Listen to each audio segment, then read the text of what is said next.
Na aula passada, finalizando o nosso estudo de escalas e modos, a gente abordou um conceito muito importante que é bastante utilizado na análise de coleções de alturas no século XX, que é a ideia do vetor intervalar.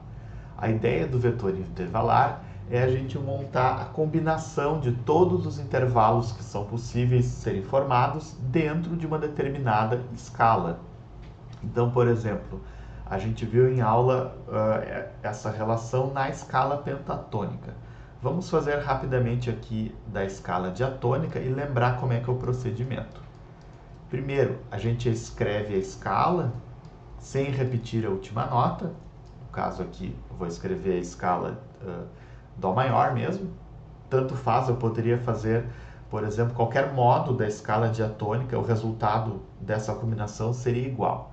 Então, para a gente chegar no vetor, a gente vai pensar a combinação de todas as notas do modo e a gente faz isso da seguinte forma. A gente pega a primeira nota, vamos combinar ela com todas as demais notas. Dó com Ré, Dó com Mi, até o Si. Ou seja, chegando nesse resultado aqui, ó.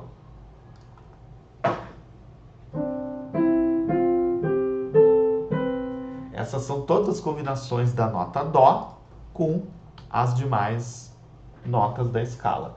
Depois a gente repete a mesma coisa a partir da nota Ré. Então eu vou fazer essa combinação e vou chegar Ré com Mi, Ré com Fá, Ré com Sol, Lá, Si. Não vou fazer Ré com Dó, porque a gente já fez Dó com Ré. E chego nessa combinação de notas. Depois faço a mesma coisa, Mi com Fá, Mi com Sol, etc. Tá? Até eu chegar aqui, ó, vou terminar. Sol com Lá, Sol com Si e o Lá simplesmente combinando com o Si. Aliás, faltou aqui, né? Fá com Sol até Si. Então, assim, essas seriam todas, né, as combinações de alturas possíveis, pensando, né, em duas notas. Essa tabela, vamos escrever ela da seguinte forma. Todas as combinações de Dó com outras notas, de Ré, e tá vendo, né, para cada nota a gente vai diminuindo, né, uma. E a gente pode fazer isso com escalas, né, temperadas com qualquer conjunto de notas. Para a gente chegar no vetor intervalar, a gente quer contabilizar os diferentes intervalos que acontecem. Quantas vezes acontece cada um do intervalo? Porque isso que vai dar um pouco o caráter sonoro da escala. Então, por exemplo, Dó com Ré é uma segunda maior, assim como Ré com Mi, assim como Fá com Sol, Sol com Lá, Lá com Si, né? E é isso que a gente quer fazer aqui. Quando a gente faz essa contabilidade, é importante que a gente utilize não, na verdade, o intervalo, mas o que a gente vai utilizar para contabilizar o intervalo é a classe intervalar. O que é a diferença entre intervalo e classe intervalar, como a gente viu em aula? Então, a gente tem a combinação de notas e vamos ver aqui o caso desse intervalo de quinta. É uma combinação Dó com Sol. Dentro desse conceito de classe intervalar, a gente vai, em vez de representar esse intervalo como Dó e Sol, a gente vai representar ele na sua forma invertida, Sol, Dó, porque é a forma mais compacta de representar a combinação entre essas duas notas sem pensar na ordem. Tanto faz se é isso aqui ou isso aqui. O vetor intervalar ele quer nos dar as possibilidades de combinação de notas independente da ordem. Então, assim, isso é a mesma coisa. E a gente vai representar essas duas relações, a gente vai agrupar elas no intervalo de quarta justa, ou seja, no seu inverso da quinta justa, na sua forma mais reduzida ou mais compacta. Assim como também um acorde, por exemplo, a forma mais compacta e reduzida de um acorde é ali o seu estado estado fundamental, né?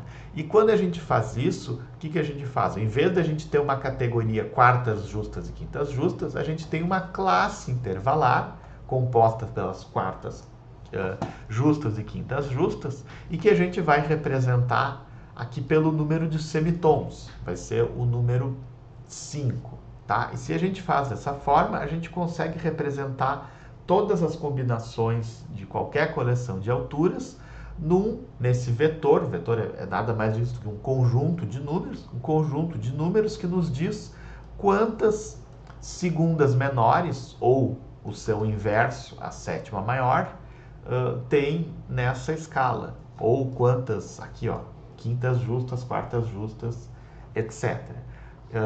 Então, assim, fazemos a combinação, cuidamos com essa equivalência, por exemplo, vamos achar alguma outra quinta justa. Essa quinta justa, ela vai, vamos fazer isso aqui na forma mais compacta, então aqui vamos representá-la como uma quarta, Lá, Ré. Mesma coisa aqui, eu tenho uma sexta, Dó, Lá, vamos representar isso como Lá, Dó. E aí a gente vai agrupá-la como uma terça menor. Mesma coisa, sétima justa, ó, forma mais reduzida, nessa combinação, tá? E aí a gente vai chegando aqui nessas formas mais reduzidas, e o próximo passo é a gente contabilizar esses intervalos. Não vou fazer esse passo aqui, ó, mas vou mostrar o resultado. Depois que a gente reduz esses intervalos e agrupa eles por classes intervalares, a gente vai chegar nesse resultado. A escala diatônica tem 2 semitons, tem aqui ó, 1, 2, 3, 4, 5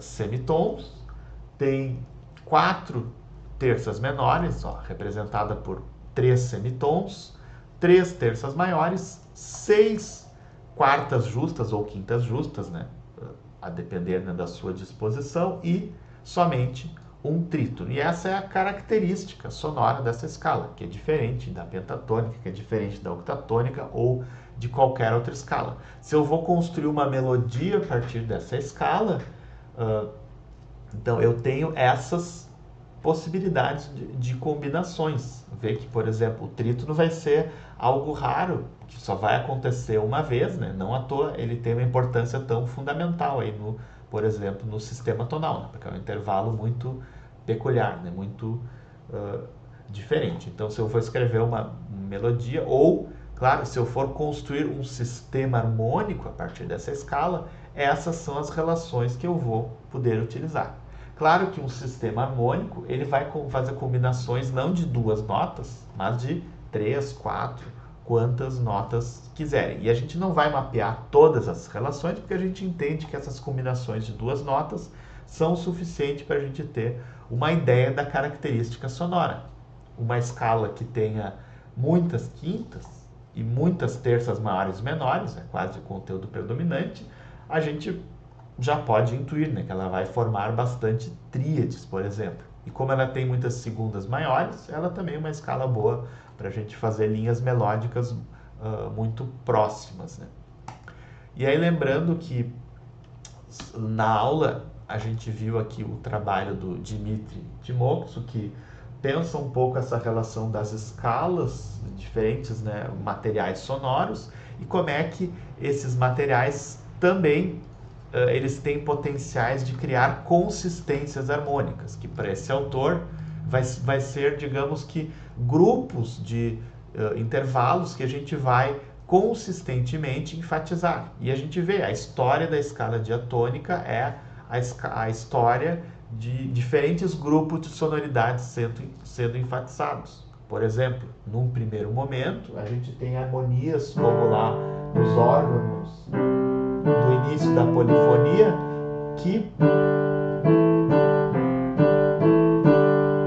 privilegiam harmonias com quartas e quintas. Inclusive, ó que engraçado, na Idade Média, quartas e quintas já eram tratados praticamente como intervalos também equivalentes, né, em qualidades sonoras, né, por conta dessas propriedades aí da inversão do intervalo, de apresentar um caráter sonoro muito semelhante, né? Mais um ponto, né, para a ideia da classe intervalar.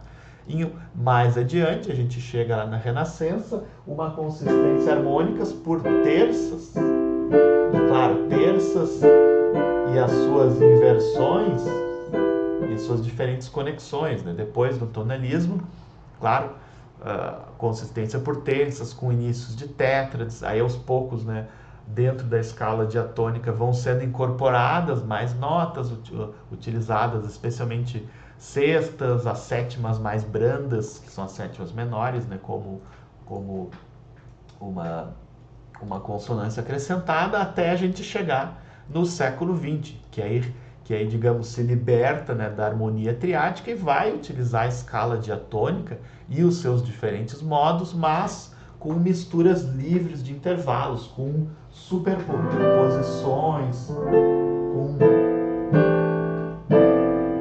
sonoridades, que muitas vezes a gente vai chamar, por exemplo, isso aqui de modal, porque a gente nem consegue relacionar mais como uma estrutura por terças, né? Ou mesmo essas sonoridades, que a gente vai encontrar no jazz, por exemplo, uma sonoridade muito comum para um acorde de Ré menor, no caso com uma 11ª, assim como esse também é um Ré menor e esse também é um Ré menor, também dentro dessa concepção muito combinatória do século XX, onde a terça acaba sendo mais uma forma de comparação, mas na verdade o princípio é muito mais livre.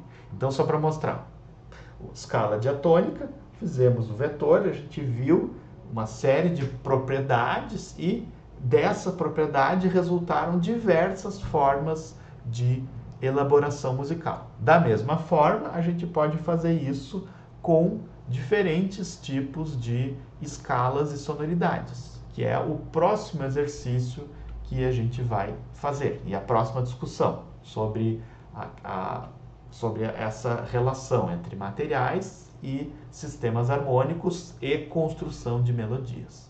Então, como exercício para vocês, eu vou deixar aqui uma série de escalas e vocês vão escolher uma para construir, né, o seu vetor. Em aula a gente vai pensar um pouco mais sobre essas propriedades e a gente vai experimentar, né, a partir disso derivar alguns princípios para a gente criar melodias ou harmonias.